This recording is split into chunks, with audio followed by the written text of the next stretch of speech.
വമ്പൻ സർപ്രൈസുമായി കോൺഗ്രസിന്റെ സ്ഥാനാർത്ഥി പട്ടിക. തൃശൂരിൽ കെ മുരളീധരനും വടകരയിൽ ഷാഫി പറമ്പിലും. മുരളിക്കായി ചുവരെഴുതി ടി.എൻ. പ്രതാപൻ. വയനാട്ടിൽ രാഹുലും ആലപ്പുഴയിൽ കെ.സി. വേണുഗോപാലും മത്സരിക്കും. പ്രഖ്യാപനം അല്പസമയത്തിനകം. തെരഞ്ഞെടുപ്പ് തന്ത്രം മെനയാൻ ഇടതുമുന്നണി യോഗം തിരുവനന്തപുരത്ത്. പത്മജയുടെ ബി.ജെ.പി. പ്രവേശനം ആയുധമാക്കും. ബി.ജെ.പി. നേതാക്കളുമായി ചർച്ച നടത്തിയെന്ന് മുൻ CPM MLA എസ് രാജേന്ദ്രൻ. പത്മജയെ ചൊല്ലി ബി.ജെ.പിയിൽ ഭിന്നത. വന്നയുടൻ സീറ്റ് നൽകരുതെന്ന് ഒരു വിഭാഗം. ലോക്സഭാ തെരഞ്ഞെടുപ്പ് അടുത്തിരിക്കെ ഗാർഹിക സിലിണ്ടറിന് 100 രൂപ കുറച്ച് കേന്ദ്രം. വനിതാ ദിന സമ്മാനമെന്ന് പ്രധാനമന്ത്രി. സ്വർണ്ണവില സർവകാല റെക്കോർഡിൽ. പവന് 120 രൂപ വർദ്ധിച്ച് 48,000 രൂപ.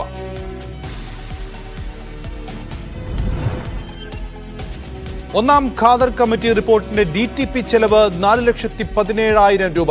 ഒരു പേജിന് മാത്രം ചെലവായത് 3,315 രൂപ.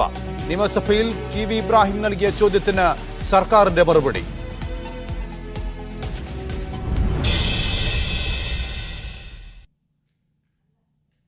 ലോക്സഭാ തെരഞ്ഞെടുപ്പിനുള്ള കോൺഗ്രസിന്റെ ആദ്യഘട്ട സ്ഥാനാർത്ഥി പട്ടിക ഉടൻ. ഡൽഹിയിൽ കെ.സി. വേണുഗോപാലിന്റെ വസതിയിൽ നടന്ന ചർച്ചകൾ അവസാനിച്ചു. തൃശൂരിൽ കെ മുരളീധരനും ആലപ്പുഴയിൽ കെ.സി. വേണുഗോപാലും വടകരയിൽ ഷാഫി പറമ്പിലും മത്സരിക്കാനാണ് സാധ്യത. ബാക്കി സീറ്റുകളിൽ സിറ്റിംഗ് MP-മാർ മത്സരിക്കുവാനും ധാരണയായിട്ടുണ്ട്. കെ. സുധാകരൻ മത്സരിക്കുന്ന സാഹചര്യത്തിൽ ടി. സിദ്ദീഖിന് KPCC പ്രസിഡന്റിന്റെ താൽക്കാലിക ചുമതല നൽകിയേക്കും.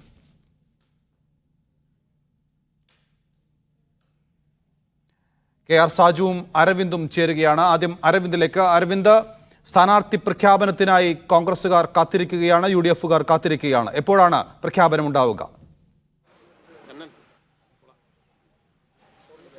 നഫൽ, ലോക്സഭാ തെരഞ്ഞെടുപ്പിലുള്ള കോൺഗ്രസിന്റെ ആദ്യഘട്ട സ്ഥാനാർത്ഥി പട്ടിക ഉടൻ ഉണ്ടാകുമെന്നാണ് മനസ്സിലാക്കാൻ സാധിക്കുന്നത്. അതുമായി ബന്ധപ്പെട്ട തിരക്കിട്ട ചർച്ചകൾ ഇപ്പോൾ ഡൽഹി കേന്ദ്രീകരിച്ച് നടക്കുകയാണ്. നേരത്തെ കോൺഗ്രസ് ജനറൽ സെക്രട്ടറി കെ.സി. വേണുഗോപാലിന്റെ വസതിയിൽ യോഗം ചേർന്നിരുന്നു. ഇതിന് പിന്നാലെ ഇപ്പോൾ കേരളത്തിലെ കോൺഗ്രസ് നേതാക്കൾ കോൺഗ്രസ് അധ്യക്ഷൻ മല്ലികാർജ്ജുൻ ഖാർഗെയുടെ വസതിയിൽ യോഗം ചേരുകയാണ്. പ്രധാനമായും പ്രതിപക്ഷ നേതാവ് VD സതീശൻ, അതുപോലെ തന്നെ KPCC പ്രസിഡന്റ് കെ. സുധാകരനും, അതുപോലെ തന്നെ മുതിർന്ന കോൺഗ്രസ് നേതാവായ രമേശ് ചെന്നിത്തല ഉൾപ്പെടെയുള്ളവർ ഇപ്പോൾ ഈ യോഗത്തിൽ പങ്കെടുത്തുകൊണ്ടിരിക്കുകയാണ്. ഈ യോഗത്തിന് ശേഷം ഒരു 4 മണിയോടുകൂടി മാത്രമായിരിക്കും ചിലപ്പോൾ ഈ സ്ഥാനാർത്ഥി പട്ടിക പുറത്തു വരിക എന്നുള്ള സൂചനകളാണ് ഇപ്പോൾ പുറത്തു വരുന്നത്. പ്രധാനമായും നിർണായകമായ വലിയ രീതിയിലുള്ള മാറ്റങ്ങൾ ഇത്തവണത്തെ സ്ഥാനാർത്ഥി പട്ടികയിൽ ഉണ്ടാകും.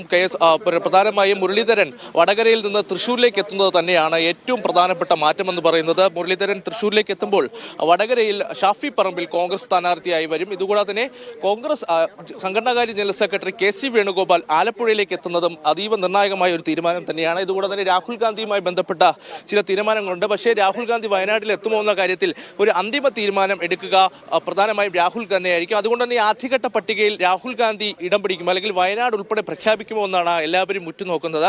നേരത്തെ 100 സ്ഥാനാർത്ഥികളായിരിക്കും ആദ്യഘട്ടത്തിൽ പ്രഖ്യാപിക്കുക എന്ന് പറഞ്ഞത്. പക്ഷേ ഇപ്പോൾ 60 മുതൽ 70 സ്ഥാനാർത്ഥികളെ മാത്രമായിരിക്കും ആദ്യഘട്ട പട്ടികയിൽ ഉണ്ടാകുക. ഇന്നലെ പ്രധാനമായും യോഗം ചേർന്നത് തെലങ്കാന, കർണാടക, അതുപോലെ തന്നെ കേരളം എന്നീ സംസ്ഥാനങ്ങളുമായി ബന്ധപ്പെട്ടായിരുന്നു. അതുകൊണ്ട് തന്നെ ഈ സംസ്ഥാനങ്ങളെ കേന്ദ്രീകരിച്ചായിരിക്കും ഈ പ്രഖ്യാപനങ്ങൾ അല്ലെങ്കിൽ സ്ഥാനാർത്ഥികൾ കൂടുതൽ.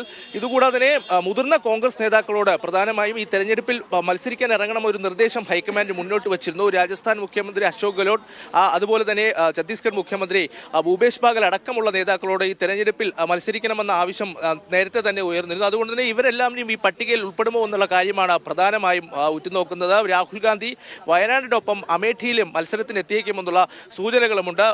ഇതിനു പുറമെ സോണിയാഗാന്ധിയുടെ മണ്ഡലമായ റായ്ബറേലിയിൽ ഇത്തരം മകളായ പ്രിയങ്ക ഗാന്ധി എത്തുമെന്നാണ് സൂചനകൾ ലഭിക്കുന്നത്. എന്തായാലും കേരളത്തിന്റെ സ്ഥാനാർത്ഥി നിർണയവുമായി ബന്ധപ്പെട്ട തിരക്കിട്ട ചർച്ചകൾ ഇപ്പോൾ ഡൽഹിയിൽ എന്തെങ്കിലും മാറ്റത്തിനുള്ള സാധ്യത ഇനി കാണുന്നുണ്ടോ? കാരണം തൃശൂരിൽ കെ മുരളീധരൻ എന്നുള്ളത് വളരെ സർപ്രൈസ് ആയ തീരുമാനമാണ് കോൺഗ്രസിന്റെ ഭാഗത്തുനിന്നുണ്ടായത്.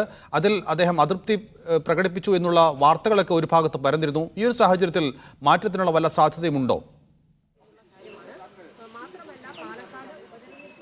നൗഫൽ, എന്തായാലും ഇതിൽ വലിയ മാറ്റത്തിനുള്ള സാധ്യതകൾ ഇപ്പോൾ കാണുന്നില്ല. പ്രധാനമായും സംസ്ഥാന നേതാക്കൾ ഇതിനോടൊപ്പം തന്നെ മുരളീധരനുമായി സംസാരിക്കുകയും ഇതുമായി ബന്ധപ്പെട്ട ചർച്ചകൾ നടത്തുകയും ചെയ്തു എന്നാണ് നമുക്ക് മനസ്സിലാക്കുവാൻ സാധിക്കുന്നത്. ഇതുകൂടെ തന്നെ ടി.എൻ. പ്രതാപൻ അടക്കം താൻ മാറിക്കൊടുക്കുവാൻ തയ്യാറായിട്ടു. ടി.എൻ. പ്രതാപൻ നേരത്തെ തന്നെ മുരളീധരന് വേണ്ടി ചുവരെഴുത്തുൾപ്പെടെയുള്ള കാര്യങ്ങളുമായി മുന്നോട്ട് പോവുകയാണ്. മുരളി നേരത്തെ ചില അതൃപ്തികളുണ്ടെന്ന വാർത്തകൾ പുറത്തു വന്നെങ്കിലും മുരളി നേരത്തെ തന്നെ പ്രതികരിച്ചത് ഇത്തരത്തിൽ പ്രതിഷേധം കൊണ്ടൊന്നുമല്ല, ഔദ്യോഗികമായ ഒരു പ്രഖ്യാപനം വന്നതിന് ശേഷം പ്രതികരിക്കാമെന്നും ഇതുമായി ബന്ധപ്പെട്ട് യാതൊരുവിധ തർക്കങ്ങളും ഇല്ലെന്ന് എന്ന് തന്നെയാണ്. എന്തായാലും ഈ സ്ഥാനാർത്ഥി നിർണ്ണയവുമായി ബന്ധപ്പെട്ട് വലിയ മാറ്റങ്ങളൊന്നും ഈ പട്ടികയിൽ വരുവാൻ സാജു കൂടി ചേരുകയാണ്. സാജു, തൃശ്ശൂർ അരവിന്ദ് സൂചിപ്പിച്ചതുപോലെ മാറ്റങ്ങൾ ഉണ്ടാകാനുള്ള സാധ്യത വളരെ കുറവാണ്. മാത്രമല്ല കെ മുരളീധരൻ നാളെ തൃശ്ശൂരിൽ സ്വീകരണത്തിനുള്ള ഒരുക്കങ്ങളെല്ലാം പൂർത്തിയായി വരികയും ചെയ്യുകയാണ്. പക്ഷേ ഷാഫി പറമ്പിലിന്റെ കാര്യത്തിലാണ് ഇപ്പോൾ നമുക്കൊരു തീരുമാനം എന്താണ് എന്ന് കൃത്യമായി അറിയാൻ സാധിക്കാത്തത്. എന്താണ് ഷാഫി പറമ്പിൽ വടകരയിൽ നിൽക്കാനുള്ള സാധ്യത തന്നെയാണോ കാണുന്നത്? ഇപ്പോൾ ആ സാധ്യത മാത്രമേ മുന്നിലുള്ളൂ. കാരണം ഷാഫി പറമ്പിൽ ആദ്യഘട്ടത്തിൽ നേതാക്കൾ ഇത് പറയുമ്പോൾ തനിക്ക് മത്സരിക്കാൻ താല്പര്യമില്ല എന്ന കാര്യം അറിയിച്ചു. പക്ഷേ നേതാക്കൾ വീണ്ടും സമ്മർദ്ദം ചെലുത്തുകയായിരുന്നു. മാത്രമല്ല പാലക്കാട്ട് ഉണ്ടാവാൻ പോകുന്ന കാര്യങ്ങൾ, പാലക്കാട് സീറ്റ് പിന്നീട് നിലനിർത്തുക എന്നത് UDF-ന് വലിയ തലവേദനയായിരിക്കും എന്നതടക്കമുള്ള കാര്യങ്ങൾ ഷാഫി പറമ്പിൽ നേതൃത്വത്തെ ധരിപ്പിച്ചിരുന്നു. പക്ഷേ അത് ഇപ്പോൾ പരിഗണിക്കേണ്ടതില്ല എന്ന ഒരു തീരുമാനത്തിലേക്ക് പോവുകയും ഷാഫി പറമ്പിൽ മേൽ കൂടുതൽ സമ്മർദ്ദം ചെലുത്തുകയുമാണ് ഉണ്ടായത്.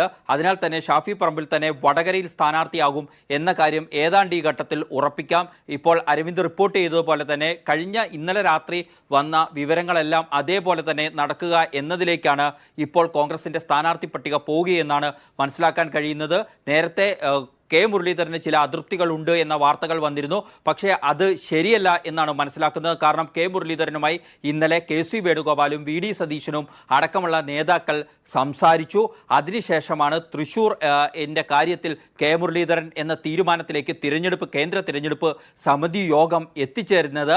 അതിനുശേഷം മാത്രമാണ് അദ്ദേഹമാണ് സ്ഥാനാർത്ഥി എന്ന വിവരങ്ങൾ പുറത്തേക്ക് വരികയും ചെയ്തത്. അതിനാൽ തന്നെ കെ മുരളീധരന് അതൃപ്തിയില്ല. അദ്ദേഹം ഇന്ന് രാവിലെ മാധ്യമങ്ങളോട് സംസാരിക്കാതിരുന്നത് ഔദ്യോഗിക പ്രഖ്യാപനം വന്ന ശേഷം ഇക്കാര്യങ്ങളിലൊക്കെ പ്രതികരിച്ചാൽ മതി എന്നുള്ളതിനാൽ മാത്രമാണ് എന്നാണ് സംസ്ഥാന നേതാക്കൾ നൽകുന്ന വിശദീകരണം. അതിനാൽ തന്നെ മുരളീധരൻ തന്നെ തൃശ്ശൂരിലും പോരിനിറങ്ങുമെന്ന കാര്യം ഇക്കാര്യത്തിൽ കോൺഗ്രസ് ഈ ഒരു തീരുമാനത്തിലേക്ക് എത്താനുള്ള കാരണം എന്താണ് വടകരയിൽ നിന്ന് മുരളിയെ തൃശ്ശൂരിലേക്ക് മാറ്റാൻ കോൺഗ്രസ് തീരുമാനിക്കാനുള്ള പ്രധാനപ്പെട്ട കാരണം എന്താണ്? പ്രതാപനെ ഇത്തവണ മത്സരിപ്പിക്കേണ്ട എന്ന തീരുമാനത്തിലേക്കും എത്താനുള്ള കാരണം? കോൺഗ്രസിന്റെ സ്ഥാനാർത്ഥി പട്ടികയിൽ ഈ രീതിയിലുള്ള മുമ്പ് പറഞ്ഞതിൽ നിന്നുള്ള മാറ്റങ്ങൾ ഉണ്ടാവാൻ രണ്ട് പ്രധാനപ്പെട്ട കാരണമുണ്ട്. ഒന്ന്, കെ മുരളീധരന്റെ സഹോദരി കൂടിയായ പത്മജ വേണുഗോപാൽ സൃഷ്ടിച്ച ഒരു പത്മവ്യൂഹമുണ്ട്. അവർ ഈ തെരഞ്ഞെടുപ്പിന്റെ തൊട്ടു മുന്നിൽ BJP-യിലേക്ക് പോകുന്നു എന്നതാണ് അതിൽ പ്രധാനപ്പെട്ട കാര്യം. അത് BJP-യുടെ A ക്ലാസ് മണ്ഡലമായ തൃശ്ശൂരിൽ തന്നെ, BJP A ക്ലാസ് മണ്ഡലമായി കരുതുന്ന തൃശ്ശൂരിൽ തന്നെ അതിനൊരു മറുപടി കൊടുക്കണമെന്ന് കോൺഗ്രസ് നേതൃത്വം ആഗ്രഹിച്ചു. അതിന് ഏറ്റവും നല്ലത് കെ മുരളീധരനെ തൃശ്ശൂരിൽ ഇറക്കുക, അങ്ങനെ BJP-യോട് നേരിട്ടുള്ള ഫൈറ്റിന് കെ മുരളീധരനെ എത്തുക എന്ന ഒരു മുൻതൂക്കം അതിനകത്ത് ഉണ്ടാക്കിയെടുക്കുക എന്നുള്ളതാണ്. മറ്റൊന്ന്, പ്രതാപൻ മത്സരിക്കാനില്ല എന്ന പ്രതീതി നേരത്തെ സൃഷ്ടിച്ചിരുന്നു. അങ്ങനെ തെരഞ്ഞെടുപ്പ് പ്രചാരണ രംഗത്ത് മുന്നോട്ട് പോകേണ്ട ഘട്ടത്തിൽ, അതായത് മറ്റു പ്രവർത്തനങ്ങൾ നടത്തേണ്ട ഘട്ടത്തിൽ അതുണ്ടായിട്ടില്ല എന്ന വിലയിരുത്തലുകൾ അവിടെ വളരെ സജീവമായി തന്നെ കോൺഗ്രസ് നേതൃത്വത്തിനുണ്ടായിരുന്നു, KPCC നേതൃത്വത്തിനുണ്ടായിരുന്നു. അതെല്ലാം കൂടി പരിഗണിച്ചുകൊണ്ട് ഒപ്പം പത്മജയെ മുൻനിർത്തിയുള്ള BJP നീക്കങ്ങൾക്ക് അടി കൊടുക്കാനും കോൺഗ്രസ് പ്രവർത്തകരെ കൂടുതൽ രംഗത്തിറക്കാനുമുള്ള ഒരു സർപ്രൈസ് വേണമായിരുന്നു. ആ സർപ്രൈസാണ് കെ മുരളീധരനെ തൃശ്ശൂരിലേക്ക് എത്തിക്കുന്നതിൽ പ്രധാനപ്പെട്ട കാരണം. മറ്റൊന്ന്, കോൺഗ്രസ് പട്ടികയിലെ ഈ മാറ്റങ്ങൾ നോക്കുകയാണെങ്കിൽ പ്രധാനപ്പെട്ടത് കാര്യം ആലപ്പുഴയിൽ KC വേണുഗോപാൽ മത്സരിക്കാനെടുത്ത തീരുമാനമാണ് ഒരു പ്രധാനപ്പെട്ട കാര്യം. മാറ്റങ്ങൾക്ക് KC വേണുഗോപാൽ ആലപ്പുഴയിൽ വരുമ്പോൾ കഴിഞ്ഞ ലോക്സഭാ തെരഞ്ഞെടുപ്പിലെ മുസ്ലിം പ്രാതിനിധ്യം എന്നുള്ളത് ആലപ്പുഴയിൽ മാത്രമായിരുന്നു. ആ സ്ഥാനാർത്ഥി തോറ്റുപോയെങ്കിൽ പോലും അതെവിടെ നിലനിർത്തും എന്ന ചോദ്യം വന്നു. അങ്ങനെയാണ് തൃശ്ശൂരിലേക്ക് മുരളീധരൻ പോകുമ്പോൾ വടകരയിൽ മുസ്ലിം സ്ഥാനാർത്ഥി എന്ന ഒരു ഫോർമുല ഉരുത്തിരിഞ്ഞു വരികയും അവിടേക്ക് ഷാഫി പറമ്പിൽ, T സിദ്ദീഖ് എന്നിവരെ പരിഗണിക്കുകയും ചെയ്തു. അവിടെ T സിദ്ദീഖ് താൻ മത്സരിക്കാനില്ല എന്ന നിലപാട് അതിശക്തമായി തന്നെ സ്വീകരിച്ചു. തുടർന്നാണ് ഷാഫി പറമ്പിൽ എന്നതിലേക്ക് എല്ലാ ചർച്ചകളും പോയത്. വടകരയെ സംബന്ധിച്ച് KK ശൈലജയെ നേരിടാൻ കരുത്തനായ സ്ഥാനാർത്ഥി തന്നെ വേണമെന്ന കാര്യവും നിർബന്ധമായിരുന്നു. അതുകൊണ്ട് അവിടെ മറ്റു പേരുകൾ പരിഗണിക്കുന്നതിലേക്ക് നേതൃത്വത്തിന് പോകാനും കഴിയില്ല. അങ്ങനെയാണ് അവിടെ ഷാഫി പറമ്പിലിനെ സമ്മർദ്ദം ചെലുത്തി സ്ഥാനാർത്ഥിയായി എത്തിക്കുക എന്ന ദൗത്യത്തിലേക്ക് കേരളത്തിൽ നിന്നുള്ള കോൺഗ്രസ് നേതാക്കൾ പോയത്. അത് ഏതാണ്ട് ഒരു പരിധിവരെ ഫലിച്ചിരിക്കുന്നു എന്നതാണ് ഇപ്പോഴുള്ള ഘട്ടം. കോൺഗ്രസിന്റെ കേരളത്തിലെ സ്ഥാനാർത്ഥി പട്ടിക അല്പസമയത്തിനകം തന്നെ പ്രഖ്യാപിക്കും എന്നാണ് ഡൽഹിയിൽ നിന്ന് അരവിന്ദ് റിപ്പോർട്ട് ചെയ്യുന്നത്. അതിൻ്റെ വിശദാംശങ്ങളാണ് ഈ സ്ഥാനാർത്ഥികളിലേക്ക് എങ്ങനെ ഈ കോൺഗ്രസ് എത്തി എന്നുള്ളതിൻ്റെ വിശദാംശങ്ങളാണ് KR സാജു നൽകിയത്. കെ മുരളീധരൻ നാളെ തൃശ്ശൂരിൽ പ്രചാരണം തുടങ്ങും.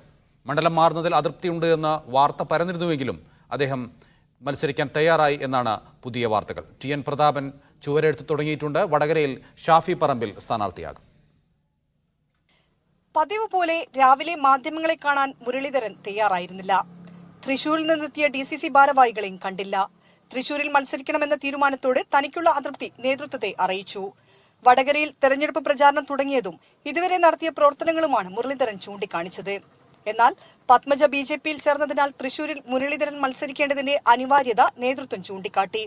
ഇതോടെയാണ് മുരളീധരൻ മത്സരിക്കാൻ സമ്മതം പറഞ്ഞത്. ശേഷം പുറത്തേക്ക് വന്ന മുരളീധരന്റെ പ്രതികരണം ഇങ്ങനെ: അത് പാർട്ടി തീരുമാനിച്ചിട്ട് അറിയിക്കും. ഉച്ചയ്ക്ക് അനൗൺസ്മെന്റ് വരും, അതിനുശേഷം കാണാം. അതുകൊണ്ടല്ല, അല്ലാതെ മറ്റേ പ്രതിഷേധം കൊണ്ടൊന്നും കാണാതിരിക്കുന്നതല്ല. എന്തിനും കണ്ടിട്ട് അത്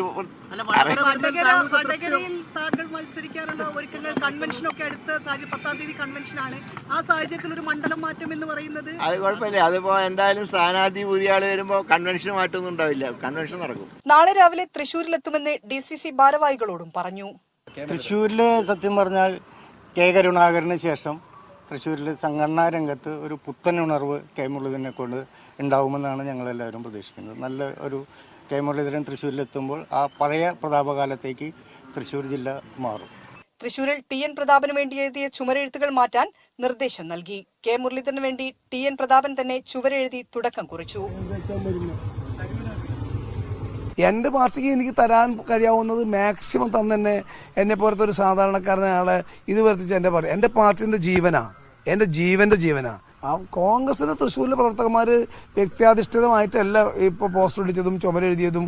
അവർ ഈ 15 ദിവസക്കാലം 37 ഡിഗ്രി ചൂടിൽ വെയിൽ കൊണ്ട് ഈ പദയാത്ര നടത്തിയതൊക്കെ പാർട്ടിക്ക് പ്രസ്ഥാനത്തിന് വേണ്ടിയിട്ടാണ്. ഷാഫി പറമ്പിലാകും വടകരയിലെ സ്ഥാനാർത്ഥി. ലോക്സഭാ തെരഞ്ഞെടുപ്പിൽ മത്സരിക്കുന്നതിൽ ഷാഫി താല്പര്യമില്ലെന്ന് അറിയിച്ചെങ്കിലും ഒടുവിൽ നേതൃത്വത്തിന് വഴങ്ങി. മറ്റന്നാളാണ് വടകരയിലെ തെരഞ്ഞെടുപ്പ് കൺവെൻഷൻ പ്രഖ്യാപിച്ചിരുന്നത്. UDFലെ സ്ഥാനാർത്ഥി ആരായാലും അതേ ദിവസം തന്നെ കൺവെൻഷൻ നടത്താനാണ് തീരുമാനം. ഷിത ജഗത്, മീഡിയ 1, കോഴിക്കോട്. കണ്ണൂർ ലോക്സഭാ മണ്ഡലത്തിൽ സ്വതന്ത്രനായി മത്സരിക്കുമെന്ന് മുൻ കോൺഗ്രസ് നേതാവ് മമ്പറം ദിവാകരൻ. ജയസുധാകരന്റെ ജനാധിപത്യ വിരുദ്ധ പ്രവർത്തനങ്ങൾക്കെതിരെയാണ് മത്സരമെന്ന് മമ്പറം ദിവാകരൻ പറഞ്ഞു. പാർട്ടി വിരുദ്ധ പ്രവർത്തനങ്ങൾ ആരോപിച്ച് 2 വർഷം മുമ്പ് മമ്പറം ദിവാകരനെ കോൺഗ്രസിൽ നിന്ന് പുറത്താക്കിയിരുന്നു. ധർമ്മടത്ത് 2 തവണ UDF സ്ഥാനാർത്ഥിയായിരുന്നു മമ്പറം ദിവാകരൻ. പത്മജ വേണുഗോപാലിന്റെ BJP പ്രവേശം തെരഞ്ഞെടുപ്പ് അജണ്ടയാക്കാൻ LDF. രാവിലെ ചേർന്ന CPM സംസ്ഥാന സെക്രട്ടേറിയറ്റിലും വൈകിട്ട് ചേർന്ന ഇടതുമുന്നണി യോഗത്തിലും കോൺഗ്രസ് നേതാക്കളുടെ BJP പ്രവേശനം തെരഞ്ഞെടുപ്പ് പ്രചാരണമാക്കുന്നത് ചർച്ച ചെയ്യലാണ് ലക്ഷ്യം. കെ കരുണാകരന്റെ മകൾ BJPയിൽ പോയെങ്കിൽ മറ്റു പലരും അവിടേക്ക് പോകും എന്ന് പ്രചാരണം ശക്തിപ്പെടുത്താനാണ് നീക്കം. ദേവികുളം മുൻ MLA S രാജേന്ദ്രനെ പാളയത്തിലെത്തിക്കാൻ BJP നീക്കം. പാർട്ടിയിലെ മുതിർന്ന നേതാക്കൾ രാജേന്ദ്രനുമായി കൂടിക്കാഴ്ച നടത്തി. തൽക്കാലം BJPയിലേക്ക് ഇല്ലെന്ന് S രാജേന്ദ്രനും ഒരാളും CPM വിട്ടുപോകില്ലെന്ന് EP ജയരാജനും പ്രതികരിച്ചു. ദേവികുളം MLA S രാജയെ പരാജയപ്പെടുത്താൻ S രാജേന്ദ്രൻ ശ്രമിച്ചുവെന്ന കണ്ടെത്തലിനെ തുടർന്നാണ് പാർട്ടിയുടെ അച്ചടക്ക നടപടിയുണ്ടായത്. ഇതിനു പിന്നാലെ S രാജേന്ദ്രൻ പാർട്ടി വിടുമെന്ന അഭ്യൂഹങ്ങളും ഉയർന്നു. പല പാർട്ടികൾ സമീപിക്കുന്നത് പോലെ BJP നേതൃത്വവും തന്നെ സമീപിച്ചിരുന്നുവെന്നും അതിൽ പുതുമയില്ലെന്നുമാണ് രാജേന്ദ്രന്റെ അവകാശവാദം. ഇക്കാര്യങ്ങളെല്ലാം പാർട്ടി സംസ്ഥാന നേതൃത്വത്തെ അറിയിച്ചതാണെന്നും വാതിൽ പൂർണ്ണമായി അടഞ്ഞാൽ മാത്രമേ മറ്റു വഴികൾ തേടൂവെന്നും രാജേന്ദ്രൻ പറഞ്ഞു. വന്ന നേതാവ് BJPയുടെ ഏതോ ഒരു വിഭാഗത്തിന്റെ ദേശീയ എക്സിക്യൂട്ടീവാണ്. അദ്ദേഹം ഇവിടെ വന്നതിന് ശേഷമാണ് പാർട്ടിയുടെ നേതാവാണ് എന്ന് ഞാൻ മനസ്സിലായത്. പാർട്ടിയിലേക്ക് വരണം, BJPയിലേക്ക് എന്ന് പറഞ്ഞ് അവർ ഒരു 2-3 മാസമായി സംസാരിച്ചു. ഇപ്പോൾ പാർട്ടിയിലേക്ക് വരാനോ എന്തെങ്കിലും അങ്ങനെ ഒരു അഭിപ്രായം നിലവിലില്ല എന്നാണ് അവരോട് പറഞ്ഞത്. BJP വല വീശിയിട്ടുണ്ടെങ്കിലും CPMൽ നിന്ന് ആരും പോകില്ലെന്നും പാർട്ടി നടപടിയെടുത്തവർ ഒരുപക്ഷെ പോയേക്കുമെന്നും EP ജയരാജനും പ്രതികരിച്ചു. BJP വലിയൊരു വല വീശിയിരിക്കുകയാണ്. പണം കൊടുത്തും അതുപോലെ മറ്റു പല സ്വാധീനങ്ങൾ ഉപയോഗിച്ചുകൊണ്ടും അവർ പലതും ചെയ്തുകൊണ്ടിരിക്കുകയാണ്. MPമാരെ പിടിക്കുന്നില്ല. പക്ഷെ CPMൽ നിന്ന് പോകാൻ സാധ്യതയില്ല. ചിലപ്പോൾ പാർട്ടി നേരത്തെ നടപടിയെടുത്തിട്ടുള്ള ചിലരുണ്ടാകും, എനിക്കതറിഞ്ഞുകൂടാ. ലോക്സഭാ തെരഞ്ഞെടുപ്പിന് കളമൊരുങ്ങിയ സാഹചര്യത്തിൽ പാർട്ടിയുടെ അച്ചടക്ക നടപടി മറികടക്കാനുള്ള രാജേന്ദ്രന്റെ സമ്മർദ്ദ തന്ത്രമാണെന്ന ആരോപണവും ഉയരുന്നുണ്ട്. മീഡിയ 1, ഇടുക്കി. പത്മജ വേണുഗോപാലിനെ ചൊല്ലി സംസ്ഥാന BJPയിൽ പോരും. പത്മജയ്ക്ക് ലോക്സഭാ തെരഞ്ഞെടുപ്പിൽ സീറ്റ് നൽകണമെന്നാണ് സംസ്ഥാന പ്രസിഡന്റ് K സുരേന്ദ്രൻ അടക്കമുള്ള നേതാക്കൾ വാദിക്കുന്നത്. എന്നാൽ വന്നയുടൻ സീറ്റ് നൽകരുതെന്നും അമിത പരിഗണനയാണ് അടുത്ത കാലത്ത് BJPയിലേക്ക് വന്നവർക്ക് നൽകുന്നതെന്നുമാണ് ഒരു വിഭാഗം നേതാക്കളുടെ വാദം. പത്മജയുടെ പാർട്ടിയിലേക്കുള്ള വരവ് വലിയ ചലനമുണ്ടാക്കില്ലെന്നാണ് ഒരു വിഭാഗം നേതാക്കൾ പറയുന്നത്. എന്നാൽ പത്മജയെ മത്സരിപ്പിച്ചാൽ അത് ഗുണം ചെയ്യുമെന്നാണ് കെ സുരേന്ദ്രനടക്കമുള്ള നേതാക്കളുടെ വാദം. അതുകൊണ്ടാണ് ഇത്തവണ BDJS-ൽ നിന്ന് വയനാട്, ചാലക്കുടി സീറ്റുകൾ BJP വാങ്ങിയത്. വയനാട്ടിൽ രാഹുൽ ഗാന്ധിക്കെതിരെ പത്മജയെ മത്സരിപ്പിച്ചാൽ ദേശീയതലത്തിൽ അത് ഉയർത്തിക്കാണിക്കാമെന്നാണ് സുരേന്ദ്രൻ പക്ഷം വാദിക്കുന്നത്. പത്മജയെ ചൊല്ലി മാത്രമല്ല, സമീപകാലത്ത് പാർട്ടിയിലേക്ക് ചേക്കേറിയ മറ്റ് നേതാക്കൾക്ക് നൽകുന്ന പരിഗണനയിലും പാർട്ടിയിൽ കാര്യമായ എതിർപ്പുണ്ട്. കോൺഗ്രസ് വിട്ടുവന്ന അനിൽ ആന്റണിക്ക് അമിത പ്രാധാന്യം നൽകുന്നു. വന്നയുടൻ സീറ്റു നൽകി. കൂടാതെ അനിലിനെതിരെ സംസാരിച്ച പത്തനംതിട്ടയിലെ കർഷക മോർച്ച നേതാവിനെതിരെ ഉടനടി നടപടിയുണ്ടായി. എന്നാൽ അനിലിന്റെ സ്ഥാനാർത്ഥിത്വത്തിൽ പരസ്യമായി അതൃപ്തി അറിയിച്ച് പാർട്ടിയെ പ്രതിസന്ധിയിലാക്കിയ PC ജോർജിനെതിരെ ദിവസങ്ങൾ കഴിഞ്ഞിട്ടും നടപടിയില്ല. മാത്രമല്ല, ലോക്സഭാ തെരഞ്ഞെടുപ്പിൽ BJP തങ്ങളുടെ A ക്ലാസ് സീറ്റുകളായി കരുതുന്ന മണ്ഡലങ്ങളിൽ സ്ഥാനാർത്ഥികളാക്കിയതാവട്ടെ സമീപകാലത്ത് പാർട്ടിയിലേക്ക് വന്ന നേതാക്കളെയും. ഇതിനിടെ ചാലക്കുടി സീറ്റിൽ വിട്ടുവീഴ്ചയില്ലെന്ന് വ്യക്തമാക്കി BDJS രംഗത്ത് വന്നു. അങ്ങനെ ആവശ്യപ്പെട്ടിട്ടുമില്ല. നമ്മൾ ഒന്നും അസ്യൂം ചെയ്യേണ്ട കാര്യമില്ലല്ലോ. ഏതാനും ദിവസങ്ങളേ ഉള്ളൂ. അല്ല, ഞങ്ങളിപ്പോൾ ഡിക്ലെയർ ചെയ്യല്ലേ, ഞങ്ങൾ ഇന്ന് നാളെ ഡിക്ലെയർ ചെയ്യാറില്ല. ഒരു കൺഫ്യൂഷനും ഇല്ല. പത്മജയുടെ വരവ് സംസ്ഥാന ഘടകത്തെ ഇരുട്ടിൽ നിർത്തിയാണെന്നും വിമർശനമുയരുന്നുണ്ട്. അനിലിന് ഡൽഹിയിൽ സ്ഥാനാർത്ഥിത്വം നൽകിയ ചടങ്ങിൽ കെ സുരേന്ദ്രനടക്കമുള്ള കേരള നേതാക്കളെ പങ്കെടുപ്പിച്ചിരുന്നു. എന്നാൽ പത്മജയുടെ കാര്യത്തിൽ അതുണ്ടായില്ലെന്നും നേതാക്കൾ ആരോപിക്കുന്നു.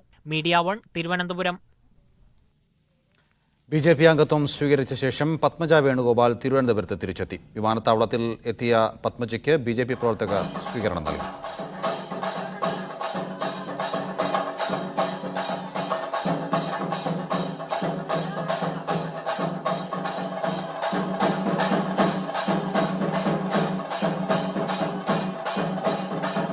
രാഹുൽ മാങ്കൂട്ടത്തിൽ അടക്കമുള്ളവർ വന്നതോടെ ചില സംസ്കാരം തുടങ്ങിയെന്നും രാഹുലിനെതിരെ കേസ് നൽകുമെന്നും പത്മജ പറഞ്ഞു.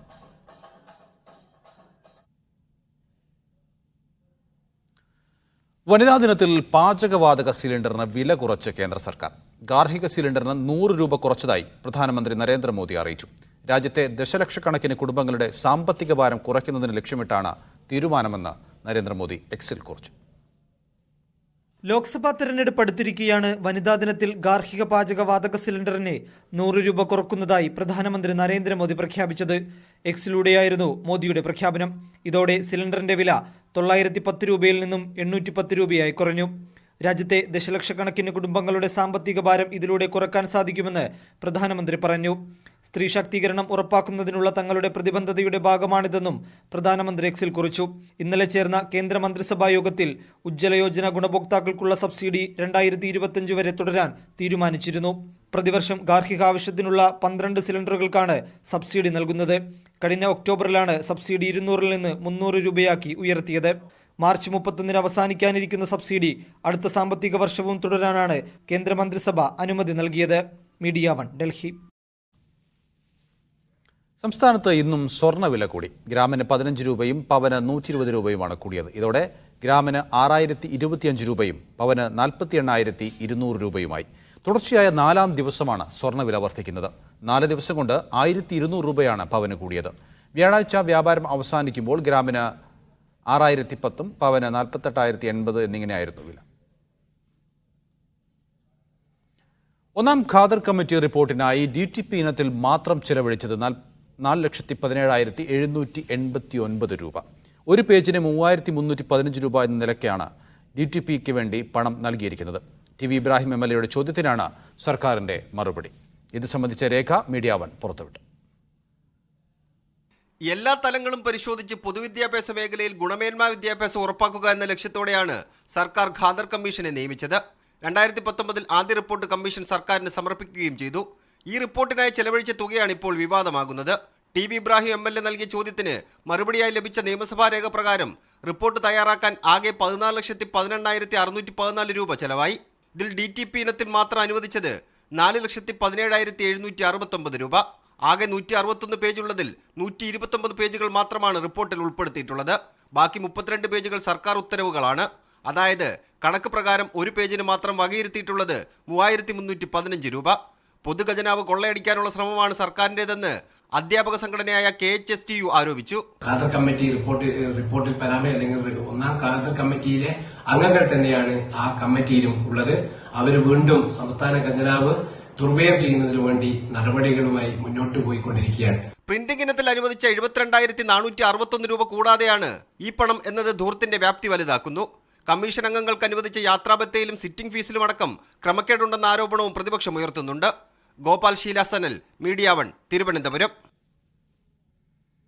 കേന്ദ്ര സർക്കാരും കേരളവും നടത്തിയ ചർച്ച പരാജയം. അധികമായി വായ്പയ്ക്ക് അനുമതി നൽകാനാവില്ലെന്ന നിലപാടിലാണ് കേന്ദ്രം.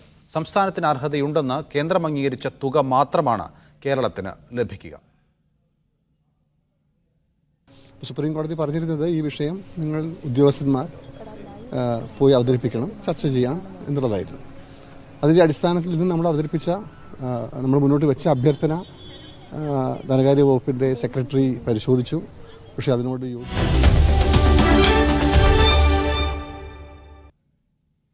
ഇടുക്കി മൂന്നാറിൽ വീണ്ടും പടയപ്പയുടെ പരാക്രമം. മൂന്നാർ ഉദുമൽപേട്ട അന്തർ സംസ്ഥാന പാതയിലാണ് വിനോദസഞ്ചാരികളുടെ കാർ കാട്ടാന തകർത്തത്. കാറിലുണ്ടായിരുന്നവർ ഇറങ്ങിയോടി രക്ഷപ്പെട്ടു. ആന്ധ്രയിൽ നിന്നെത്തിയ വിനോദസഞ്ചാരികളുടെ കാറാണ് ആക്രമിക്കപ്പെട്ടത്. ശിവരാത്രി ബലിതർപ്പണത്തിനൊരുങ്ങി ആലുവ മണപ്പുറം. ഇന്ന് അർദ്ധരാത്രിയോടെ ബലിതർപ്പണം ആരംഭിക്കും. പിതൃപുണ്യം തേടി നൂറുകണക്കിന് വിശ്വാസികളാണ് രാവിലെ മുതൽ ശിവക്ഷേത്രത്തിൽ എത്തുന്നത്. ഞായറാഴ്ച വരെ ബലിതർപ്പണം തുടരും. ബലിതർപ്പണത്തിനായി 116 ബലിത്തറകളാണ് ആലുവ മണപ്പുറത്ത് ഒരുക്കിയിട്ടുള്ളത്. ഇത്തവണയും ദേവസ്വം ബോർഡ് നേരിട്ട് ബലിത്തറ ഒരുക്കിയിട്ടില്ല. ബലിതർപ്പണത്തിന് 75 രൂപയാണ് നിരക്ക്.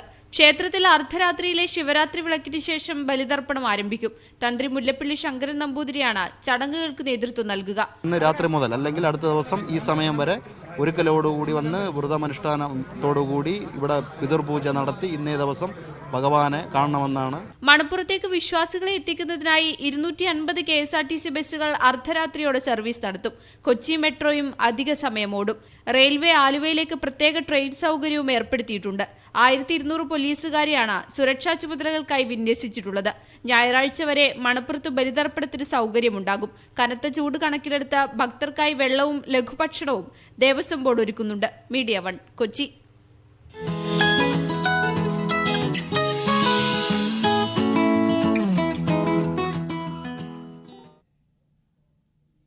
ഇടപെടുന്ന മേഖലകളിൽ വനിതാ സംവരണത്തിനായി നിയമപരമായി പൊരുതുന്ന അഭിഭാഷകയാണ് തൃശൂരുകാരി യോഗമായ. പാർലമെന്റിലും നിയമസഭകളിലും വനിതാ സംവരണം ഉടനടി നടപ്പാക്കണമെന്ന ആവശ്യവുമായി സുപ്രീംകോടതിയെ സമീപിച്ചതോടെയാണ് യോഗമായ ദേശീയ ശ്രദ്ധ ആകർഷിച്ചത്. സുപ്രീംകോടതി ബാർ അസോസിയേഷൻ എക്സിക്യൂട്ടീവിലും വനിതകൾക്ക് 5% സംവരണം ആവശ്യപ്പെട്ട് ഡൽഹി ഹൈക്കോടതിയിലും ഹർജി സമർപ്പിച്ചിട്ടുണ്ട്. നിയമനിർമ്മാണ സഭകളിൽ സ്ത്രീകൾക്ക് 33% സംവരണം ഉറപ്പു നൽകി പാർലമെന്റ് സമ്മേളനം പിരിഞ്ഞപ്പോഴും ഉയർന്ന പ്രധാന ചോദ്യമുണ്ട്. എന്നു മുതലാണ് ഈ സംവരണം നടപ്പിലാക്കുക? എന്ന് നടത്തുമെന്ന് പോലും അറിയാത്ത സെൻസസിനും അതിനുശേഷം ആരംഭിക്കാനിരിക്കുന്ന മണ്ഡല പുനർനിർണയത്തിന് ശേഷം നടപ്പാക്കാം എന്നാണ് ഉത്തരം. ഇതിനായി എത്ര വർഷം കാത്തിരിക്കണമെന്ന് പോലും ഒരു തിട്ടമില്ല. ഈ അനിശ്ചിതത്വം ചോദ്യം ചെയ്യുമ്പോൾ എന്നാ താൻ കേസുകൊട് എന്നാണ് മറുപടിയെങ്കിൽ യോഗമായ അതിനും തയ്യാറാണ്. വരുന്ന ലോക്സഭാ തെരഞ്ഞെടുപ്പിൽ തന്നെ വനിതാ സംവരണം ഏർപ്പെടുത്തണം എന്നാണ് യോഗമായയുടെ ആവശ്യം. ഹർജി പരിഗണിക്കുന്നതിന് മുമ്പേ തള്ളുമെന്ന് പലരും നിരുത്സാഹപ്പെടുത്തിയെങ്കിലും ഈ വക്കിൽ ഉറച്ചു നിന്നു. യോഗമായയ്ക്ക് വേണ്ടി ഹാജരായ അഡ്വക്കേറ്റ് ശ്രീറാം പറക്കാട്ട് നിയമ ഭേദഗതിയിലെ അവ്യക്തതയിൽ ഊന്നിയാണ് വാദിച്ചത്. ഇതോടെ കേന്ദ്ര തെരഞ്ഞെടുപ്പ് കമ്മീഷനും കേന്ദ്ര സർക്കാരും ഉൾപ്പെടെയുള്ള കക്ഷികൾക്ക് സുപ്രീം കോടതി നോട്ടീസ് അയച്ചു. വരും കാലങ്ങളിൽ സ്ത്രീകൾക്ക് യഥാർത്ഥത്തിൽ കിട്ടേണ്ടതായ ഒരു സീറ്റ് കിട്ടാനുള്ള സാധ്യതകൾ ഉണ്ടാകുമെന്ന് എനിക്ക് തോന്നിയത് കൊണ്ടാണ് ഞാൻ ഈ പെറ്റീഷനുമായിട്ട് ഞാൻ വരാനുണ്ടായത്. കാരണം 20,000 അഭിഭാഷകർ അംഗങ്ങളായ സുപ്രീം കോടതി ബാർ അസോസിയേഷൻ കമ്മിറ്റിയിലേക്ക് മത്സരിച്ച് പരാജയപ്പെട്ടപ്പോഴാണ് ഒരു സത്യം കൂടി തിരിച്ചറിഞ്ഞത്. 20 അംഗ എക്സിക്യൂട്ടീവിൽ വനിതാ പ്രാതിനിധ്യം ഒരാളിൽ ഒതുങ്ങുന്നു. ഇതോടുകൂടി പോരാട്ടത്തിനായി അടുത്ത വക്കാലത്തെടുത്തു. റിസർവ് ചെയ്ത് വെക്കാൻ സീറ്റ് എന്ന് പറഞ്ഞാൽ അവിടെ അത് അങ്ങനെ ഉണ്ടായാൽ മാത്രമേ ഈ പറയുന്ന രീതിയിലുള്ള മാറ്റങ്ങൾ ഉണ്ടാവൂ എന്നുള്ള ഒരു ഒപ്പീനിയൻ എനിക്ക് തോന്നിയതുകൊണ്ടാണ് ഞാൻ അതിന് ഇറങ്ങുന്നതിന്. പോരാട്ടം അവസാനിക്കുന്നില്ല. ജില്ലാ കോടതികളിലും മുനിസിപ്പൽ മജിസ്ട്രേറ്റ് കോടതികളിലും വനിതാ അഭിഭാഷകർക്ക് വൃത്തിയുള്ള ശുചിമുറി സൗകര്യമില്ലാത്തതിനാൽ അതിനെതിരെയുള്ള നിയമ നടപടികൾക്ക് ഒരുങ്ങുകയാണ് യോഗമായ. കൃത്യമായ ഗവേഷണം നടത്തി വസ്തുതകൾ കണ്ടുപിടിച്ച് ഹർജിയിൽ ഉൾപ്പെടുത്താൻ ജൂനിയർമാരായ നന്ദനയും അഞ്ജിതയും ഇടം വലവുണ്ട്. ഡൽഹി ബാർ കൗൺസിലിൽ അഭിഭാഷകയായി 1 പതിറ്റാണ്ട് പൂർത്തിയാക്കുമ്പോഴാണ് വനിതാ സമൂഹത്തിനു വേണ്ടി നിയമമാർഗത്തിലൂടെ അവകാശങ്ങൾ പിടിച്ചുവാങ്ങാൻ ബാൻഡ് മുറുക്കി യോഗമായ ഇറങ്ങിത്തിരിക്കുന്നത്.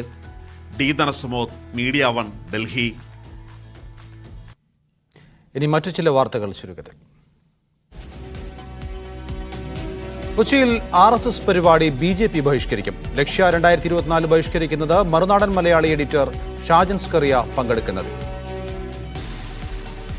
കുന്നംകുളത്ത് ലീഗ് നേതാവിനെ ലഹരി മാഫിയ ആക്രമിച്ചെന്ന് പരാതി. മർദ്ദനമേറ്റത് ലീഗ് മണ്ഡലം സെക്രട്ടറി അബ്ദുൽ ഗനി. കോഴിക്കോട് പൂഴിത്തോട് പുലിയിറങ്ങിയെന്ന് സംശയം. സ്ഥലത്ത് വനംവകുപ്പ് തെരച്ചിൽ തുടരുന്നു. തിരുവനന്തപുരം വലിയ തുറയിൽ കടൽപ്പാലം 2 പിളർന്നു. കടൽക്ഷോഭത്തിൽ തകർന്നെന്ന് പോലീസ്. കോട്ടയത്ത് കാറുമായി കൂട്ടിയിടിച്ച് KSRTC ബസ് മറിഞ്ഞു. 37 പേർക്ക് പരിക്ക്. ലാലിഗയിൽ ഇന്ന് ബാഴ്സലോണയും അത്ലറ്റിക്കോ മാഡ്രിഡും കളത്തിലിറങ്ങും. അത്ലറ്റിക്കോ മാഡ്രിഡ് കാഡിസിനെ നേരിടുമ്പോൾ മയോർക്കയാണ് ബാഴ്സയുടെ എതിരാളികൾ. കഴിഞ്ഞ മത്സരത്തിൽ അത്ലറ്റിക്കോ ക്ലബിനോട് സമനില വഴങ്ങിയ ബാഴ്സലോണയ്ക്ക് കിരീട സാധ്യത നിലനിർത്താൻ ജയം അനിവാര്യമാണ്. ജയിക്കാനായാൽ ബാഴ്സയ്ക്ക് 61 പോയിന്റോടെ ജിറോണയെ മറികടന്ന് 2ാം സ്ഥാനത്തെത്താം. 27 മത്സരങ്ങളിൽ നിന്ന് 55 പോയിന്റുള്ള അത്ലറ്റിക്കോ മാഡ്രിഡ് പോയിന്റ് പട്ടികയിൽ 4ാം സ്ഥാനത്താണ്. ഇന്നത്തെ സ്വർണം വെള്ളി നിരക്കുകൾ. സ്വർണം 22 ക്യാരറ്റ് പവന് 47,920 രൂപ, ഗ്രാമിന് 5,990 രൂപ. സ്വർണം 18 ക്യാരറ്റിന് പവന് 40,000 രൂപ, ഗ്രാമിന് 5,000 രൂപ. വെള്ളി ഗ്രാമിന് 80 രൂപ. ഫസ്റ്റ് റൗണ്ട് ഓഫ് ഇവിടെ പൂർത്തിയാകുന്നു. ഇനി ഫാസ്റ്റ് ന്യൂസിൽ പാരിഷ ന്യൂസ്.